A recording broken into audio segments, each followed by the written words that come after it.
Welcome everyone. We are here in this wonderful city of Lugano. We are here at NFT Fest Lugano, and we have a very special guest here. We have here today Anthony Martin. He's actually the co-founder of Polygon. Anthony, thank you a lot. Thank you for being here and having this interview. Thanks for having me. Yes. Yeah. So let's get straight into it and then ask the first question, which I want to start off a little bit casually. And as you can see my shirt here, I have a Bitcoin. And this question might be a little bit self-explanatory, but are you more of a Bitcoin maxi or are you more of an Ethereum maxi?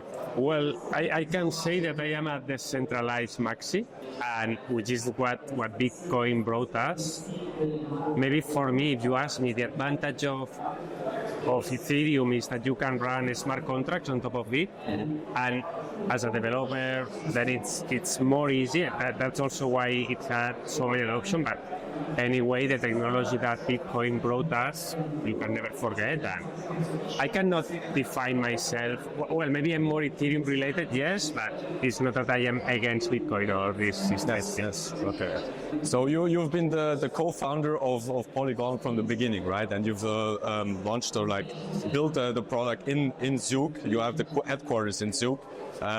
What made you create, or what was the idea behind creating Polygon as the very first layer 2 blockchain on top of the EVM compatible Ethereum? What was the idea behind it in the beginning? Yeah. I think that here there is now Polygon is a merge of different teams. Okay, we can say that it's true that at the beginning, JD, Anurag, and Sandeep, they created a 100 validators sidechain that was Polygon or Matic at that time. And I think that really they saved Ethereum in the sense that, okay, it was not totally decentralized because 100, but nevertheless 100 is more decentralized than a lot of networks. And it was able to absorb a lot of throughput at a very cheap price. No? Yes. Then afterwards, when Halo arrived, is when they saw that they needed to add new technology.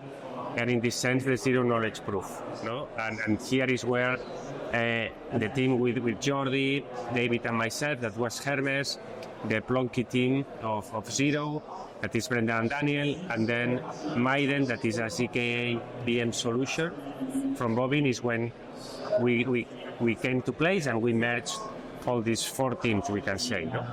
Then that's the reason why now we are 8 co-founders, and yes, I agree with you that Matic at that time was able to fix a problem that was very difficult, and nevertheless... Problem of scalability, right? Scalability, but nevertheless, because I don't know if you remember that sometimes you were paying $80 for a transaction in Ethereum. I've been doing NFT mints there as well and paid up to $500 on just 1 mint. I can believe you then.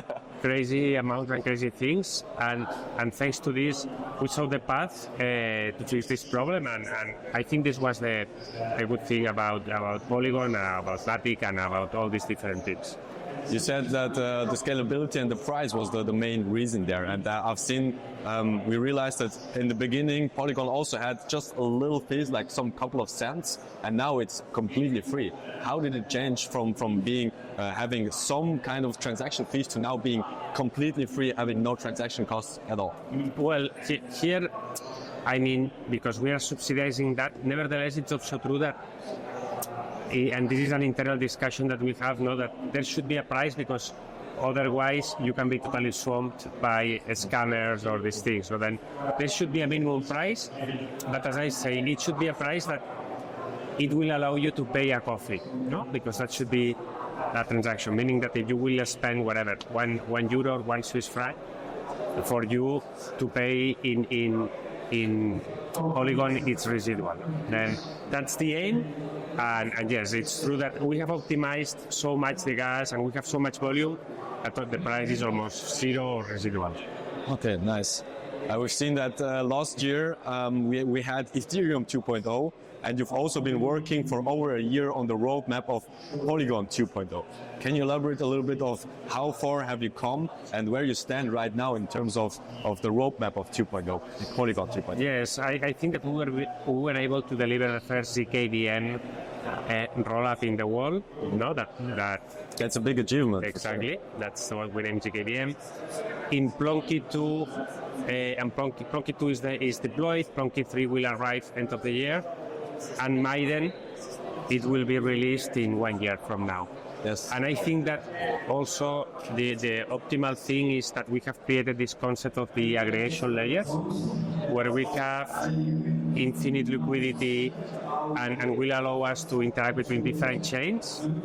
This will be deployed in October, November, and I think that's where we are really crystallizing this dream of Polygon 2.0. We are starting to see that tangible, and this aggregation layer will have multiple roll-ups or CDKs on top of it, apart from other chains. And yes, I think that each day we are closer to this dream of a unified ecosystem thanks to Polygon 2.0. So what do you see as the biggest issues and the biggest obstacles we have currently in the blockchain, and how do you as Polygon try to solve them in the future? Well, I think that we have a very poor user interface. Definitely. That's something that we need to improve. I think that we have a challenge with regulators, and there we are trying to, for example, is one exercise that we are doing together with Tether that sits here in Lugano, and we are approaching regulators in a joint way. And the third thing is what I said before, no? That although I think that you will operate in different chains as you have 5 different banks and 5 different cards, it's also true that there is a lot of friction if I have my NFT in Polygon and then I want to pay from my stable coin that is in Optimism or in Arbitrum or in Ethereum. Then you need to go through bridges, latency is very high, you need minutes. You can imagine that for DeFi this is almost a nightmare. Then to be able to interact in a sense that I can change from Optimism to Arbitrum to Polygon without knowing that I'm changing, because everything is optimized, and we can do that through the aggregation layer.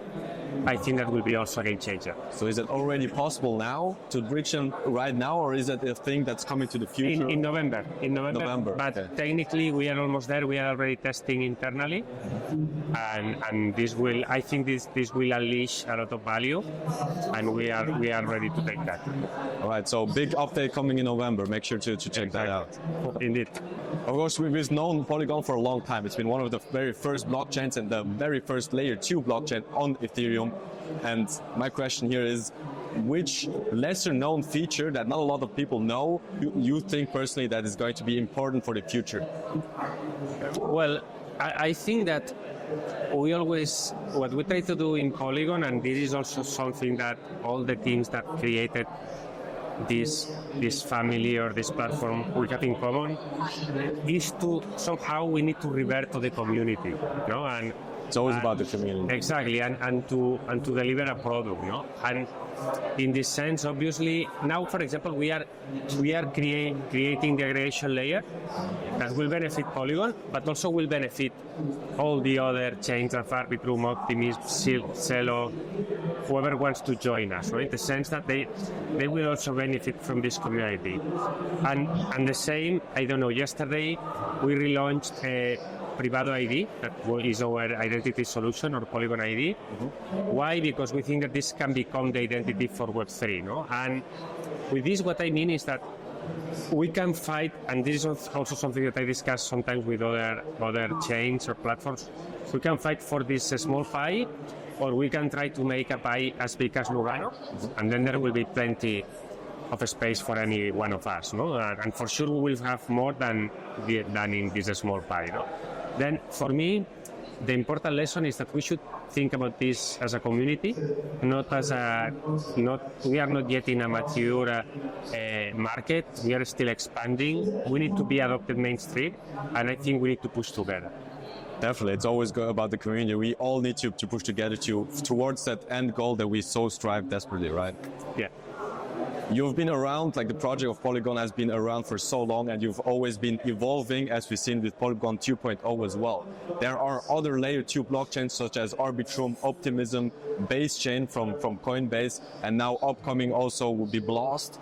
Can you elaborate on what Polygon differs from these other layer 2s, and what stands out on Polygon why it's the better layer 2 and the best layer 2 as well? Well, at the end, the one who decides which is the better chain is the user, no?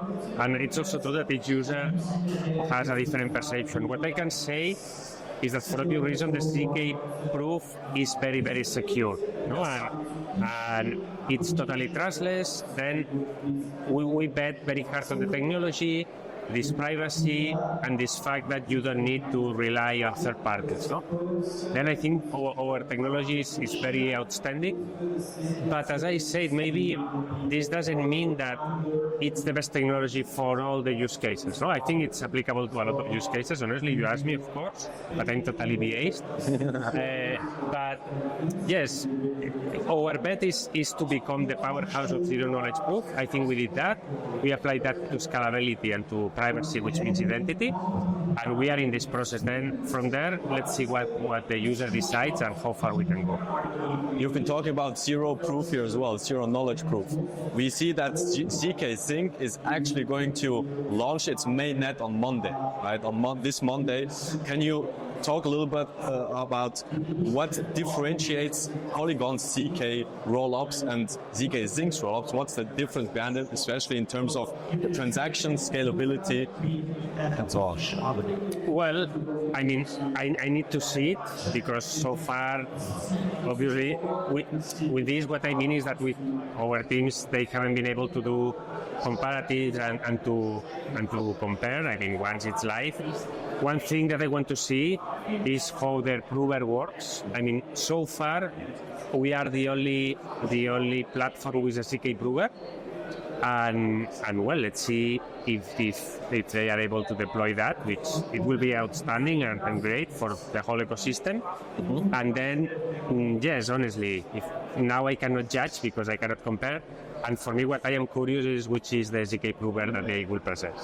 Well, it's definitely going to be a good competition, and I'm looking forward to seeing how the two giants of ZK rollups are going to match each other. Indeed, let's see. All right. So one last question for our users here, which might be like for the general retail user very interesting. Do you think we've seen Solana has a lot of meme coin potential here, and as we see, Base Chain also came up with a lot of meme coins. What do you think about meme coins on Polygon?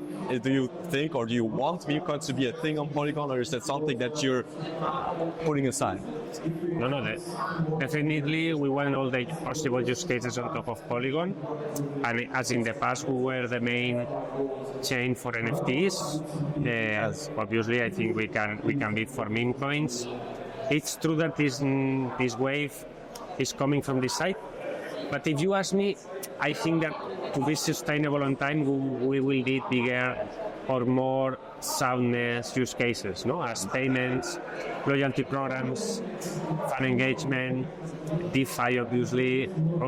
Yes, why not meme coins, and obviously the liquidity of it's still part players. Of the whole broader yes. DeFi section, right? Yes, then with this, what I can tell you is that yes, meme coins are welcome, but also we see that there is further potential, but yes, it's true that in the short time we are trying to support them. A lot of teams are approaching us, and we are very open to try to help them.